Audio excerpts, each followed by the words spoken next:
one game away. Blow up. We're playing for something, man. We're playing for something. Just gotta mean something, you.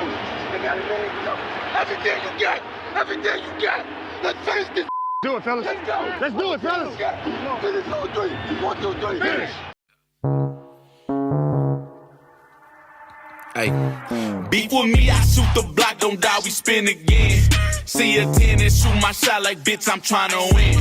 Shoot to the stove for the drink, you and all your friends. Taking shots after shots, I'm tryna get it in. Welcome back to Kicking It with Saint. It's been a minute. My life has been in a whirlwind. And I could sit right here and waste about 20-30 minutes talking about it, but I'm not going to do that. I'm just going to say I appreciate you for clicking on the video, for checking me out. If you are someone who has religiously watched me, you're like, oh, this dude's saying he gone. I am not gone. It has just been a rocky life, but it's going to get better. I hope everybody out there is having a dope day, dope afternoon, dope night, whichever point in time you checking me out. I appreciate you.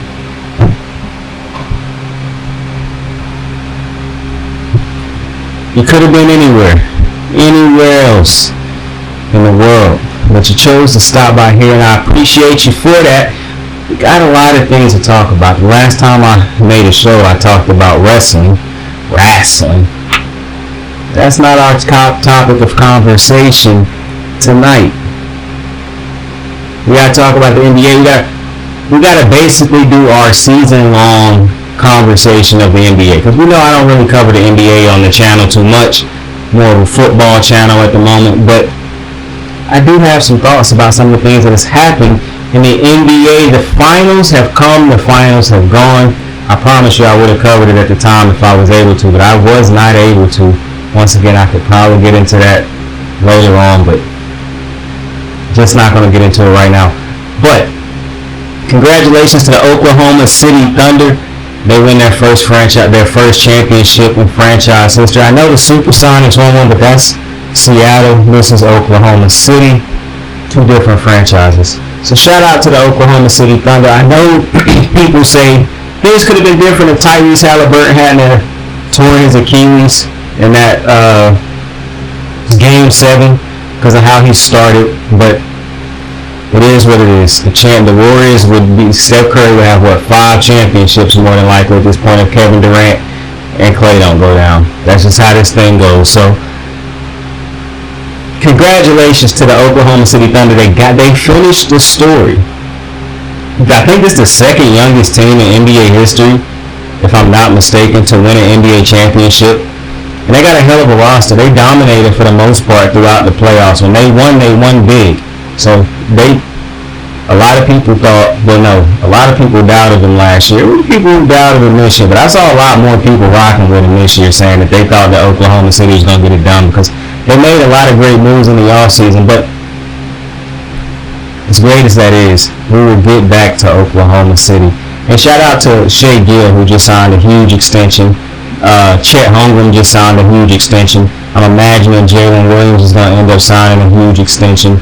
It's going to be very interesting to see how that works out in an Oklahoma City market.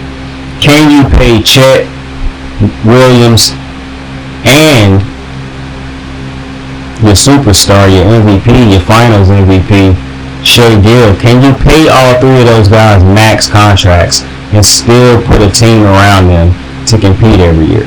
Because as great as those three players are, and they are great, one of the biggest reasons that Oklahoma City dominated the way they did is because Oklahoma City has great depth. Now, a lot of their guys, the depth on their team is already locked up for a good little portion, I believe. I think Alex Caruso re-signed with the Oklahoma City Thunder either this year or last year, if I'm not mistaken. I could be wrong, so don't hold me to that. But it is a great roster.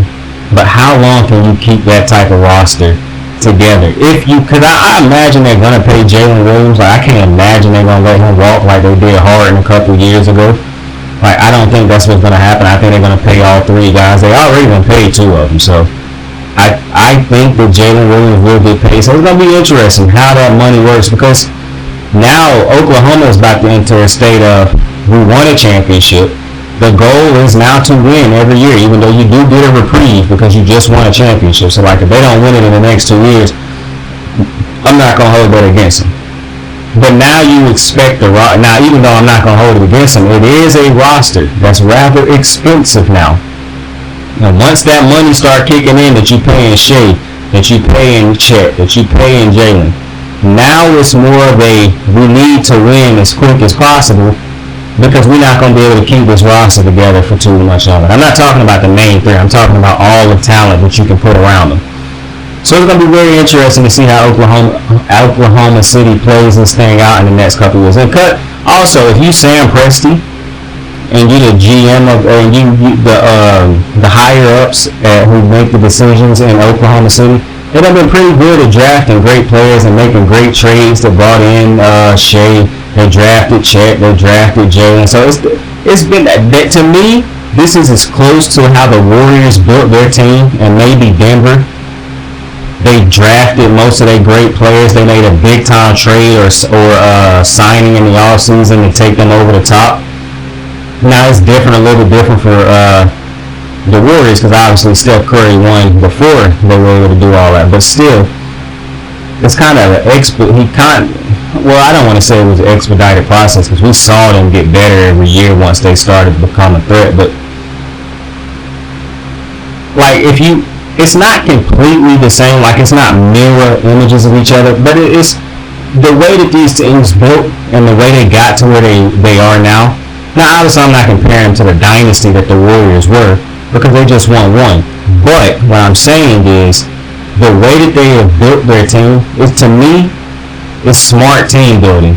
And Sam Presti has been pretty good at team building anyways. I like that he didn't come out and the owners of Oklahoma City didn't come out and say, oh, we just light years ahead of everybody else like Golden State.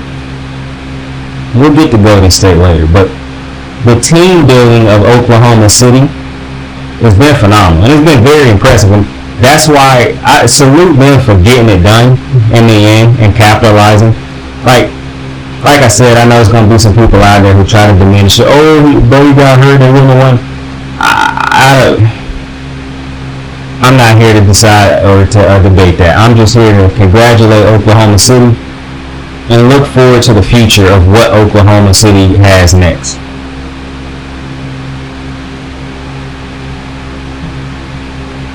Now, the future of the NBA is setting up real nice. Shai already got a championship. Nikola Jokic already got a championship. Giannis has a championship. I think that the next one, we're going to get into Giannis. As a matter of fact, we're going to get into Giannis right now. Tatum has a championship. I think the next iteration of, because all of these young greats who have championships, I think most of them, if not all of them, have great management at the top from their team. So I trust that Shai won't be in a shitty situation in Oklahoma City for a good minute, because I have faith that Sam Presti and everybody who make the decisions will continuously put a good team around him. They will figure out ways to keep that team competitive around Shai. I believe and I trust, because I've seen that the management in Denver, while the head coach firing was very confusing to me, I do not believe that they are not going to consistently put a good team around the Joker. Now, I might not agree with some of the talent there and how they view that talent, but you can't argue that they have consistently put talent around Joker and put him in a position where he can compete for a championship. You look at the Boston Celtics and everything that they put around Jason Tatum, and if you want to say Jaylen Brown, but look at everything they put around Jason Tatum. I think when you look at all of those young guys, they have a great chance of competing against, like, I don't think that any of them will end up in a situation like Devin Booker is right now.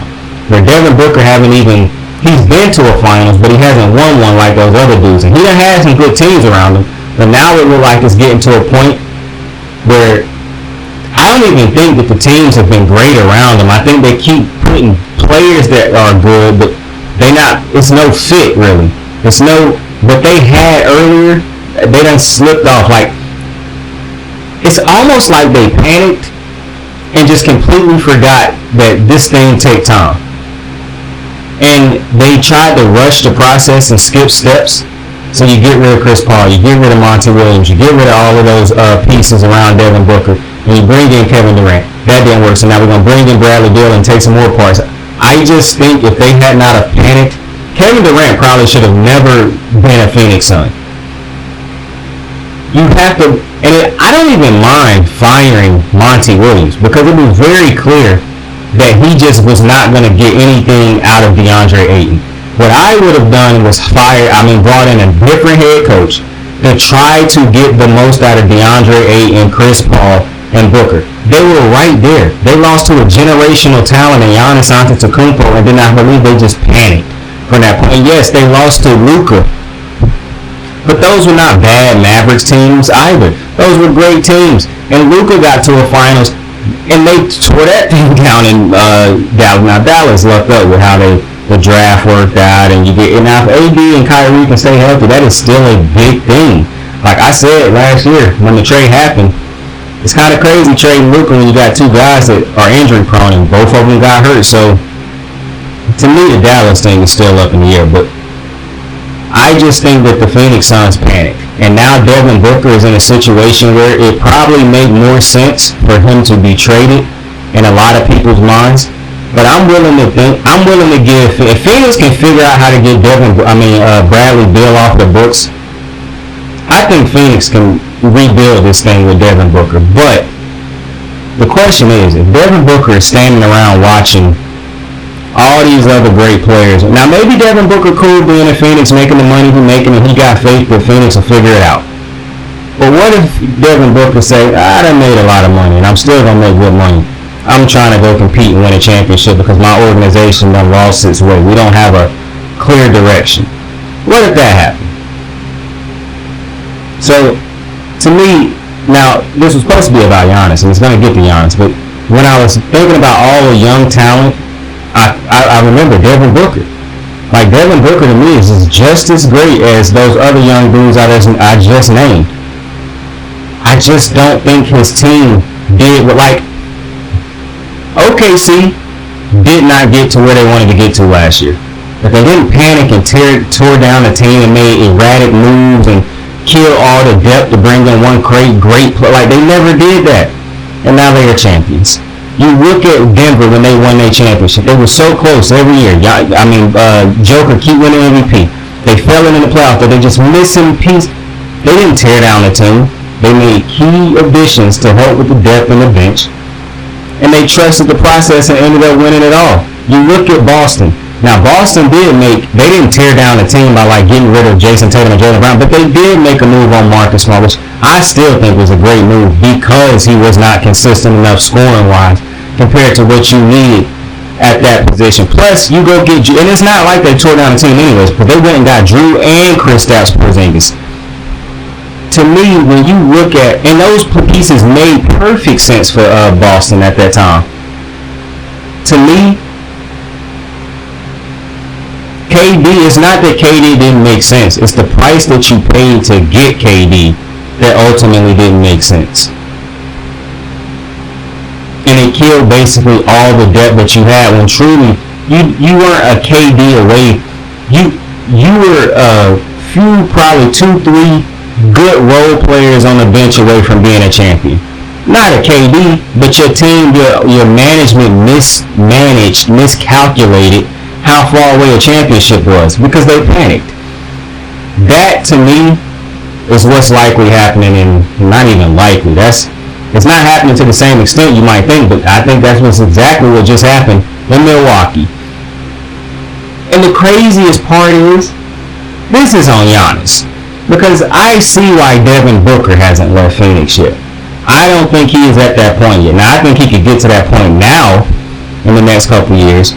But Giannis should have been at that point. Giannis already been won a championship. Giannis done been the best player in the league for the last couple years, or he done been a top 3 player in the league the last couple years. Giannis should have felt like LeBron or KD by this point. Like, for one, Giannis got something that LeBron and KD didn't do. He won a championship with his original team. Bron had to leave Cleveland and come back to get his championship in Cleveland. KD never got his championship in OKC. Giannis won a championship with Milwaukee. He owes Milwaukee nothing. But instead of demanding a trade, or at least letting them know that, like, if we don't figure this shit out, I'm leaving. He continued to have all this faith in Milwaukee, continued to talk great about, and this is the thing that annoys me with the fans and players to an extent, because Giannis don't want to be hated because he got to play in Milwaukee, so he don't want the fans to boo him. So he's not going to come out and say, I want to trade like LeBron's and things like that. But that's my problem. LeBron never requested a trade during the season. LeBron might have known at the end of the season he wasn't coming back. But LeBron, we might hate LeBron. People might hate LeBron because of you think his antics and him bitching and complaining. Oh, he run the order. But the one thing that I always respected about LeBron, bro said, I'm not wasting my talent. Bro said, I done seen too many great players who could have got even more out of their careers if they had to manage their careers and not let the organization manage their careers. If they had to realize, I am a superstar. In the NBA, superstars have the power. If more players had to approach this shit like LeBron, where I'm not about to allow my legacy or my skill set to be tarnished or diminished or wasted on a bad team, could you imagine how many more championships Dirk would have had if he had left some of them, if he had left Dallas and went to a better team? Now, people can call it whatever you want to. Ring chasing, I never understand that anyways, because I mean the goal is to win a championship. So I've always respected LeBron for saying, yo, I'm not staying in Cleveland, bro. I'm going to Miami to try to win a championship. And when Miami had ran its course, I'm not staying here either. I'm leaving and going back to Cleveland. When that ran its course, I'm going it like, bro, to me, unless you are very fortunate like a Steph Curry, and I'm going to get to that in a couple too, to have an organization. I don't really even want to use Steph because I don't think that the Warriors done as great a job as some people might think or say that they have. But for the most part, a better example is Tim Duncan. Tim Duncan never needed to request a trade because the Spurs never put him in a situation where he was playing with a trash team around him. It was consistency all the way through, so he never needed to request a trade. That's rare that you always in a situation like that. For the most part, you see a lot of players like Kevin Garnett waste the majority of his prime in his career on a terrible team. Not just because the players around him were terrible, but because management was terrible. You might have had a good coach, but a coach can only do so much with certain players and with management at the top that don't see their vision.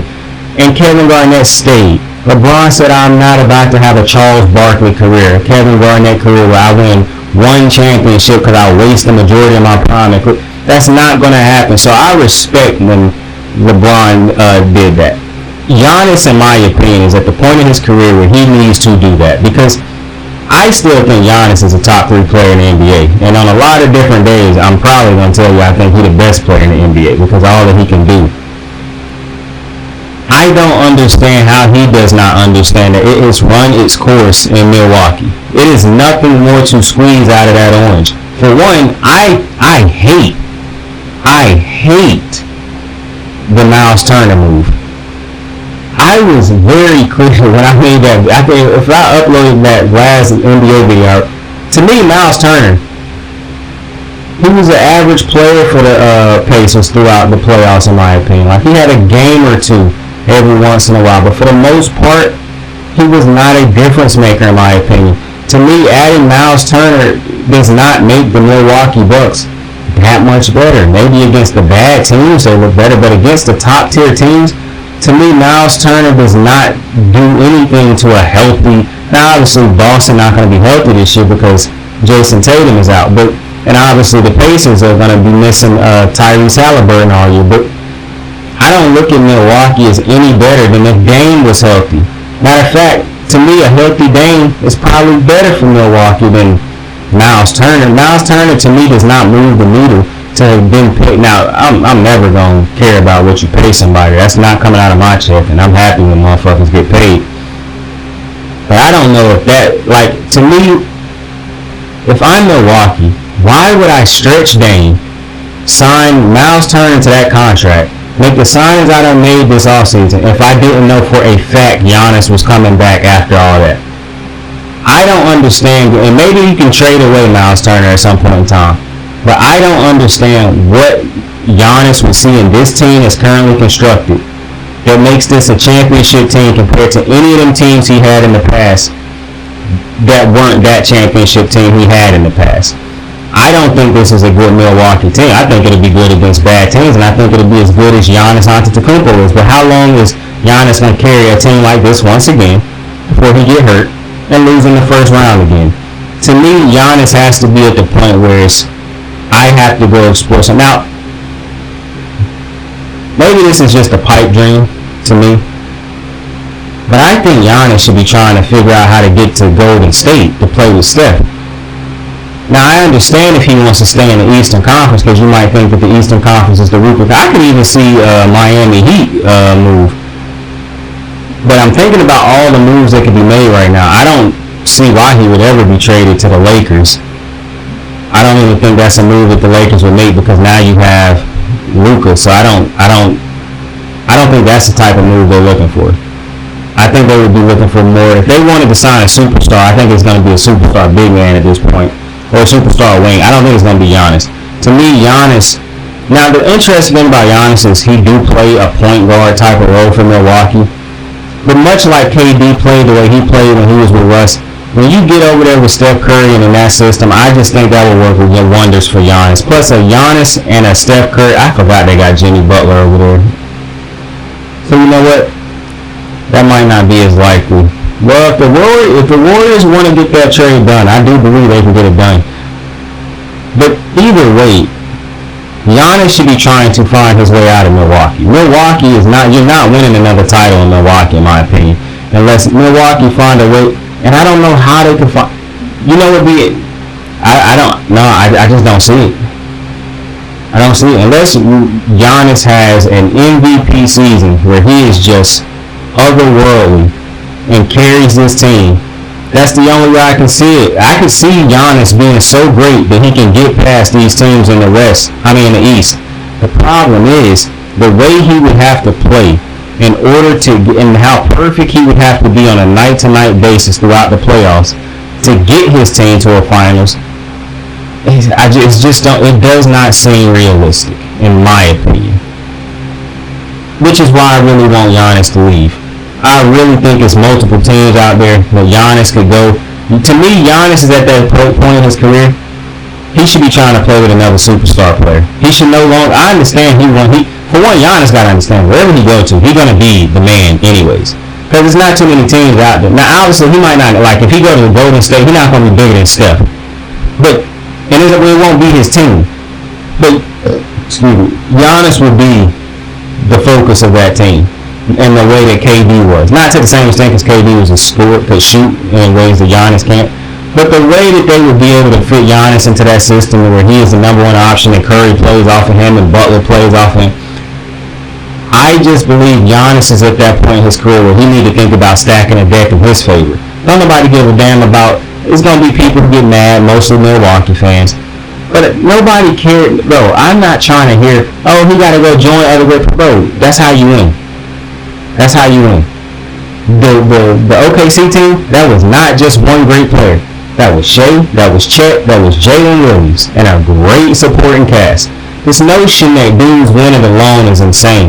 And Giannis at this point in Milwaukee is basically trying to win it alone, because I do not think Milwaukee has done a great job at For one, I thought they should have moved off of multiple players on that team a long time ago. The problem with Milwaukee is I don't care how great a player Giannis is. Dudes is not lining up to go play in Milwaukee. That's why they kept signing the same players over and over, and niggas was getting happy about that. And I'm like, yo, they're not moving the needle for this team. Like, y'all keep running it back with the same fucking team, and nothing's changing. So, I think it's run its course in Milwaukee. But if the reality is, if Giannis wants to be in Milwaukee, Giannis is going to be in Milwaukee. So, everything I just said could have been a waste of breath, because none of it will matter if Giannis does not want to leave, or does not voice his... To me, if he don't willing to voice, like, I'm ready to go, I want to trade, then he ain't ready to leave. So, and he may possibly never be ready to leave at that point. Which leads me to, it's not really a good transition either. But now I want to talk about Golden State, because I think, Golden State, because we're talking about superstars and, Steph Curry. I feel as though, and I said this in the show last year, that I think the reason Steph was so emotional when he got hurt is because he can tell he don't have that many more years to compete for a championship, to really compete for a championship.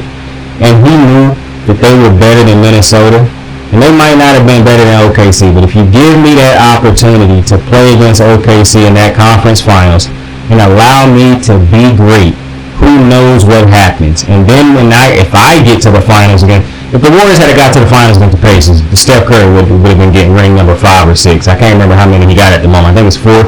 So he would have been getting ring 5 if they had competed against. He won 2 with KD, 1 before KD went out. Yeah, so he would have been getting ring 5 if they was in the finals. I'm just telling you right now. But I see why Steph was so distraught after the hamstring injury, because you don't get that many more cracks at the apple at his age. And he felt like the way he was playing and the team that he had around him, he felt like he could get there. To me, the Warriors took so long to get him legitimate help because they were obsessed with this notion of Kuminga and Moody and all of these other guys are going to develop and become the future of the Warriors. I believe this is once again where I go back to LeBron James, not allowing a team to fuck his career. This is where, to me, Steph Curry should have stood up. And I understand having faith in an organization like the Warriors, because I'm not taking nothing away from how the Warriors started off building this thing. It was brilliant. The way they drafted Steph, they drafted Dre, they drafted Clay. They signed a lot of these free agent vets that nobody was thinking about. David West, Sean Lynn. David West came from, when he left the Pacers, I didn't hear motherfuckers going crazy for David West. I didn't hear nobody talking about Sean Livingston like that, Leandro Barbosa, all these other guys that they had on their bench. And then you luck up with the Steph Curry injury so you can pay Steph what you ended up paying him, which ultimately allowed you to get Kevin Durant. But since the Kevin Durant departure, and since Steph Curry carried you to that championship, and I'm not going to lie to you, that was a great team around Steph that year. And Steph did his part. He was the superstar and everybody else played their role around him. But the decision making since that time, and really to me before that, because when you have a player like Steph Curry, why are you trying to merge the present with the future? And Steve Kerr, this is why I love Steve Kerr, because he done always pretty much said, I don't want to do that. Like, my focus is winning as much as I can with Steph Curry.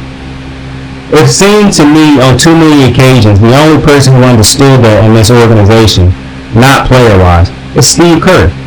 We should not be trying to develop Jordan Poole and Moody and Kuminga when I have a perfectly healthy, in his prime, Steph Curry.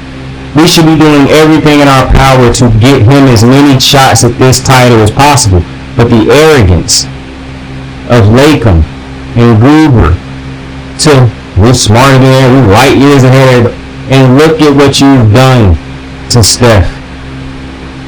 Now he older. Now injuries can happen. Injuries can happen always, but now he's a little more susceptible to them because he's older. His body breaking down. To me, I don't want to see legends go out like Kobe had to, where the Lakers basically put no good team around him his last couple years in the league. To me, what Giannis's Bucks is doing now, and obviously Giannis got time left, he ain't as old, but the way that the Warriors were building this team out, to me, was disgraceful. Now, I also, as much as I like Jimmy Butler, I don't think Jimmy Butler alone is the answer for the Warriors anymore, because he's just not a consistent enough scorer. Now, I understand some people might say, well, he got to have an off season behind him now, so they're going to be able to work out more plays, yada, yada, yada. I still don't know if I trust it after what I saw. But the biggest thing to me is you don't even have to have Jimmy Butler go crazy scoring-wise if you traded Kuminga when you should have. Kuminga should have not even been on this team for the past couple years. To me, you knew Kuminga wasn't Steve Kerr knew Kuminga wasn't going to be a part of it. He done shown it. But you got these stupid moronic fans who always, I don't like how Kerr do Kuminga. Well, I don't understand. The thing that I never understood about Warrior fans, they hate the dudes who have done the most to make them what they are. Like, obviously, they love Steph Curry. But Steve Kerr and Draymond Green have played a bigger role in this team being what it is than Klay Thompson or Kuminga or any of these other motherfuckers y'all be putting a cape on for. Jordan Poole. They done played far bigger roles in this team winning. But for some reason, Steve Kerr and Draymond Green is two dudes that the Warrior fans love to hate, bro. I don't understand it. Because Jordan Poole's role and Kuminga and Klay, none of those dudes played a bigger role than Steve Kerr and Draymond. And it's insane to me. Because you never mistake big contributions for Steph's. But for some reason, you're willing to disrespect Steve Kerr and Draymond's contributions because I don't like them. And listen, I agree. Dre might have cost them a championship. For all we know, Steph should have 6 of them things. But it is what it is. I am not mad at the Warriors for trading away Klay Thompson. They didn't even want to trade away Klay Thompson or let him sign somewhere else. They tried to re-sign him, but he didn't want what they was offering. To me, people who get mad about that, that's silly. The Warriors paid Klay Thompson and did right by him while the whole time he was hurt. Klay Thompson didn't play for about 2.5 years. The Warriors still cashed his checks. He was still able to cash them checks the Warriors was writing for him. So I don't understand why people's mad at that. Plus, if you look at how Klay Thompson was playing his last couple years with the Warriors, it made all the sense in the world that if he wasn't going to take a diminished role, which he clearly didn't want to take on the Warriors, then it was time to trade him. That's just the nature of the beast. And I understand Klay didn't want to take a backseat on the Warriors, but I just don't listen. Klay Thompson to me is not a reliable starter anymore. Now, granted, the Warriors don't have a lot of reliable starters anymore on their team, in my opinion. They don't have a great bench, in my opinion, because the Warriors have not done a great job or a good job building around Steph Curry or bringing in the pieces that Steve Curry. To me, and I done said this before, you take Steph Curry off this team, obviously we know what they are. But there's a lot of times where I say to myself, man, if you take Steve Kerr off of this team even, this team is just bro, Steve Kerr's systems, to me, enhance the Warriors in so many ways. The way his ball movement system goes, the way his defensive systems are. If you take away Steve Kerr's coaching and all the things he did, even keeping Steph Curry here, Steph might have requested a trade by this point in time. Like, to me, the role that Steph Curry and Steve Kerr and Steph Curry play on this team is unreal. Like, without Steph, Steve Kerr still had this Warrior team in every single one of those games. The problem was he didn't have a closer. He thought Jimmy would be that, but Jimmy couldn't be that for some reason. And I just feel as though I cannot remember too many other. I just feel like Steve Kerr and Steph Curry have been wasted a lot. And I know that's hard to say because they got 4 chips together. But I just feel like it was so much more juice in this tank that you could have got out of him if you had made better decisions. Kuminga should have been traded at the height of his people thinking he could. And I still think Kuminga could be a good player for a different team in the Eastern Conference that'll let him develop into whatever it is he's going to develop into. But the problem is, Kuminga is not reliable in any aspect of what you need him to be for Steve Kerr. People can keep saying, oh, Steve Kerr, bro, he is the coach. So if his system, if he feels as though Kuminga is not good for his system, which his system is catered for Steph Curry, then he got to go. I don't understand what part of that Warrior fans don't understand. Kuminga should have been traded a while ago. They should have packaged up all of them young dudes a while ago. It's going to be hard to trade for him now, I think, to sell him for as high as you can, because what does he do great? To me, he is inconsistent, which could help that he is traded and on a team where he can. I really hate on this over. Washington was one of them teams where he could go and just be free, or any other. Like, I really think it's a package out there. There could be Giannis to the Warriors, and Kuminga would be one of the big pieces that you trade back to Milwaukee. But I think the problem is you got to find a team that believes that still believe Kuminga could be a star if he were on their team. Like you gotta find that team that's saying, if we get Kuminga on our team under our people and let him flourish, he's gonna be like a Kawhi Leonard type of player. The comp that people kept trying to give him. That's what you're gonna have to find. The problem is he is terrible without the ball because he is not a reliable shooter or a consistent shooter. He really don't have a go-to move. He make a lot of bad decisions. He can turn into a black hole with the ball, and that's not really great when you don't have a great ISO game. And listen, like I said, if you tell me all of those things can be fixed, Saint, if he gets to a team that develops him properly, yada, yada, yada, I agree. The problem that I'm having is when people say, well, Kuminga should have been developed right and Steve Kerr didn't develop him right. Steve Kerr has Steph fucking Curry on his team. At no point in time should his goal or his concerns be, I need to develop Kuminga to the best player on this team. Once again, that way of thinking by management and ownership is what fucked the Warriors on multiple occasions. Because at no point in time should you have LeBron, Kevin Durant, Steph Curry on your team and think to yourself, well, you know what? While we got these three generational talents on our team, let's try to build up. You know, we got Michael Jordan on our team, but we ready to see, you know, what these other dudes gonna do for us in the future. So we got Mike, but we're not really too worried about building around him. You know, he'll figure it out with the young guys. You know, he's gonna help us develop them. Well, we got Charles Barkley or Magic Johnson. Like, you just don't do it. Especially when Steph Curry wasn't even, 36 or nothing like that. He was still young. Basically, they talking about we're gonna start building for the future. Like, why? I'll never understand that decision making by the Golden State Warriors management. And I think it's gonna put them in a funny situation, but they do have Jimmy Butler. I still don't think that, I like the move that Denver made in the offseason. Going to get Cam Johnson. That's a move that I thought the Warriors should have made. Like, to me, it was insane trading Jordan Poole for Chris Paul.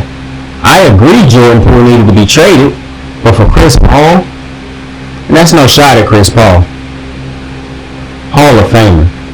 But what he provided is not what the Warriors needed. As simple as that. And you don't trade a dude at that age for a dude that's Jordan Poole's age for a dude that's Chris Paul's age. You have Jordan Poole locked up for the next couple of years. Chris Paul left after that year. Like, come on, bro. That trade made no sense. To trade Jordan Poole, for one, you didn't even trade him at his highest value. That's the first thing. And the second thing is, you should have you should have traded him. If you knew you weren't going to get a great package back, why not make sure you traded him for at least a player that could immediately help Steph Curry? That could immediately fill a need for your team to help the superstar, the legend, the icon on your team. To me, too many times, Steph Curry has given Gruber and the owners and management too much leeway to say or to think or do stupid shit that most teams just would not have done with their superstar players because they would have been too afraid to fuck up and get fired. But because, could you imagine if Steph Curry does not beat Boston or do what he did against Boston in the finals? But Steph Curry done saved this organization so many times that they're allowed to make these. They held on to every trade piece they should have traded way longer. They draft Wiseman. Terrible draft pick. Trying to build for the future, but Wiseman don't fit the way the Steve Kerr's team play. They need a big man. We keep telling the Warriors need a big man all the time. If you can't find a big man that can play the way that the Warriors play, then what is the point of bringing a dude in there that you know is not going to fit Steve Kerr's system? If they can't do what Andrew Bogut did for this team, or if they can't do what David Lee or all the type of big man that they had, did Zaza Pachulia play for this team? All the different type of things that those big men do for the Warriors. If you can't find one that does that, why draft James Wiseman? He didn't fit the makeup of the type of big man that Steve Kerr had in his system. So to me, this is a very interesting offseason for the Golden State Warriors because I just feel as though they are moving behind the 8 ball because of management. And that's a shame when you got Steph Curry still playing the way he playing, Draymond playing defense still and running the team the way he still, like, I just feel like you're wasting the last great years of your greatest players' careers. Like, these are the players who are going to have statues at your building. These are the players who you're going to be selling merch for to the end of time. Steph Curry will probably still have merch being sold by Golden State when he's long gone off of this earth. Like, you're going to be playing highlight packages of Steph Curry. Every fan you feel from the day Steph Curry retired, because you're gonna paint the city in 30. So he's gonna have statues. He's probably gonna have meals under his name. Steph Curry is an icon in the San Francisco Bay Area. Why at any point in time was it let's build for the future while that man is still on the team? It's crazy to me. Houston. They go get Kevin Durant. They trade. You know what's so funny? Stephen A. Smith said for a great portion of the playoffs, they're going to trade Jalen Green for Kevin Durant. They're going to trade him. That's how he playing. They're going to go get Kevin. And that's exactly what they did, boy. They don't never give that man credit when he's right, man. But he was right about that. They went and traded Jalen Green for Kevin Durant. That's a great trade. It is a great trade.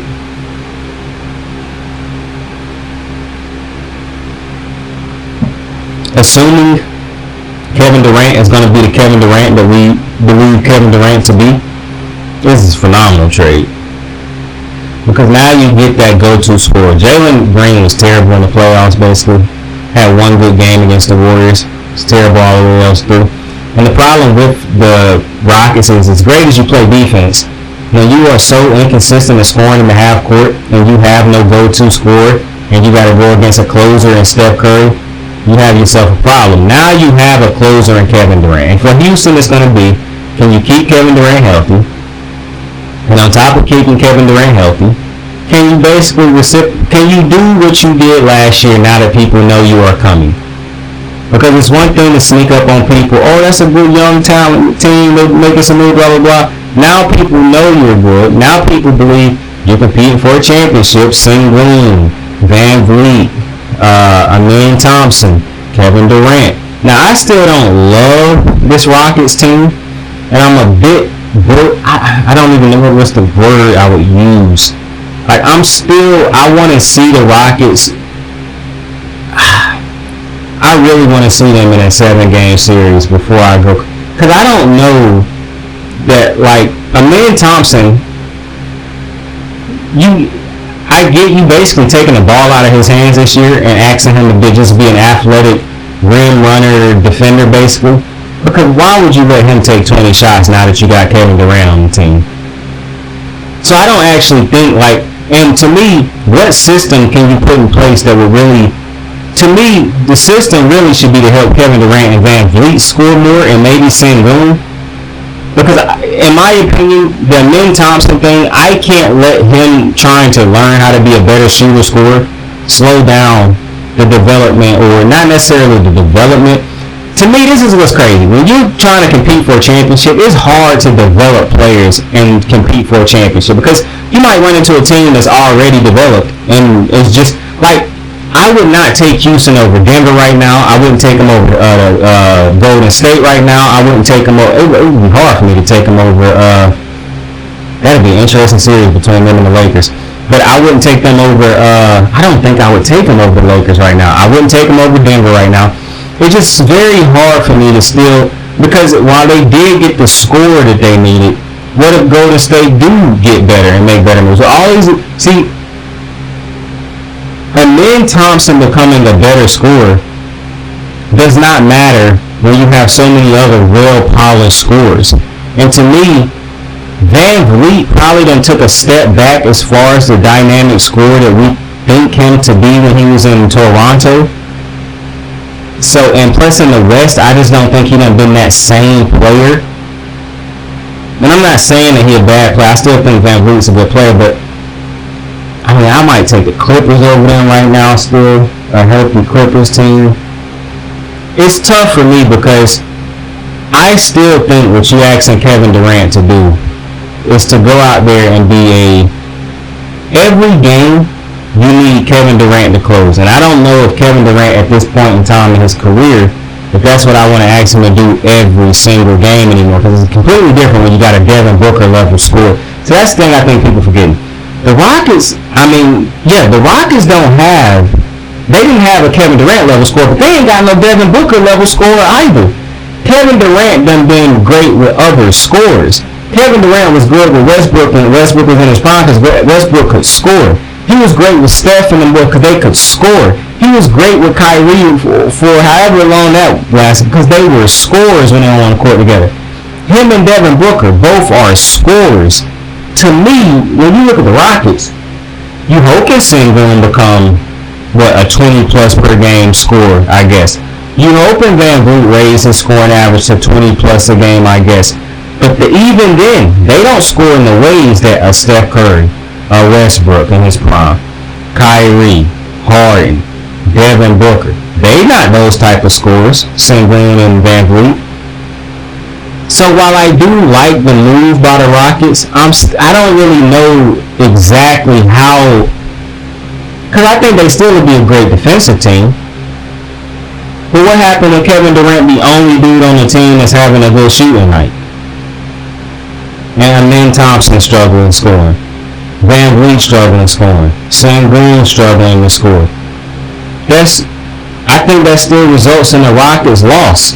So, and I saw that they signed Dorian Finney-Smith, but that's another defender. Like, to me, when I look at the Rockets, you are hoping that Sengun is the second best scorer on the team, basically. And you not just hoping that he's the second best scorer, you're hoping that he is a consistent scorer on the team. Because if Kevin Durant at 38, 37 is your leading scorer still, I'm not telling you that that's a problem. But what I am telling you is I don't know how beneficial that is to you.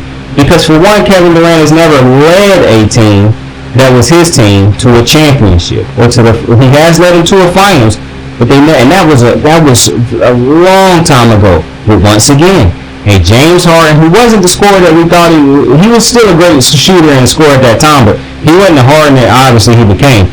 But even then, you could make the argument. For one, Westbrook was way better than the scorers on the team they got now, but that's before we knew Westbrook couldn't even shoot, because Westbrook could still shoot a little bit in that mid-range or whatnot when he was young. They don't have a James Harden, Russell Westbrook level scorer on the team right now. So, to me, as much as, like I said, I like the move, because I think it was more reliable than Jalen Green. You know, some people might say it's a bad move because Jalen Green's such a younger player. You had so much more time. And that's the one thing that's weird to me. Jalen Green, as much as he struggled in those playoffs, he a better scorer than Amen Thompson. So, the development is going to be even longer as far as because Jalen Green, I think it does more for him being beside Kevin Durant than necessarily, because Amen is not a natural scorer. So it's going to take a little bit longer for him to develop into a reliable shooter, scorer type of player. And he's not going to be able to just muscle through the lane and do all that all the time, because for one, he ain't Giannis. Two, the refs are not going to give you those calls all the time. So, and if you're in foul trouble, you're not going to want to do stuff like that anyways, because you don't want to pick up those fouls that could get you out of a game. So, to me, while I do think the Rockets will be a better team this year, I think, because they're going to have Kevin Durant, and they will have games where they score points, but to me, I don't look at Ime Udoka as like some offensive guru or some dude who have a great offensive game plan. He's a great defensive-minded head coach. What fucked him in that finals it was just your turn, my turn type basketball. I mean, shots weren't falling. The Warriors system beat you out, and Steph Curry. To me, what you're hoping for if you're the Rockets is that your defense is so great that all it really takes is Kevin Durant having to close out for you. But once again, if Kevin Durant is the only, because to me, I'm looking at the Rockets, that's the only legitimate scoring option that they have. Like, I'm not saying nobody else can score, but what I'm saying is the only person that when you go into a game against the Rockets, You saying if we stop Kevin Durant, we don't really fear anybody else. Yeah, Van Vliet might have an out-of-body experience here or there. Maybe a Min Thompson have an out-of-body experience here or there. But in a 7-game series, if we can keep Kevin Durant inefficient and keep the game tough for him, we still feel like we will win this game. So I feel like the Rockets probably is still another score. See, to me, the Rockets have to lean off of the defensive pressure so much and the way that they play, and they got to go get some offensive scores, like some legitimate shooters. And I think that will do more because you don't have to lose. Like the Warriors go get dudes who are not the most athletic, who lean more towards the shoot. But because they have a great defensive system and a great defensive anchor and whatnot, it all still works out. So that's to me what I think the Rockets need to do. Because I don't look at the Rockets right now and think that they are a championship caliber team just because they added Kevin Durant. Because I still think they're going to struggle scoring. They just got Kevin Durant and he won't struggle scoring. But even then, some of the games going to be a little tougher for Kevin Durant because if he's the only one who can score, and so now we're leaning all the pressure towards Kevin Durant, or better yet, we let him score, we just stop everybody else from scoring, the results will look the same as they look everywhere else Kevin Durant has been, not named Golden State. So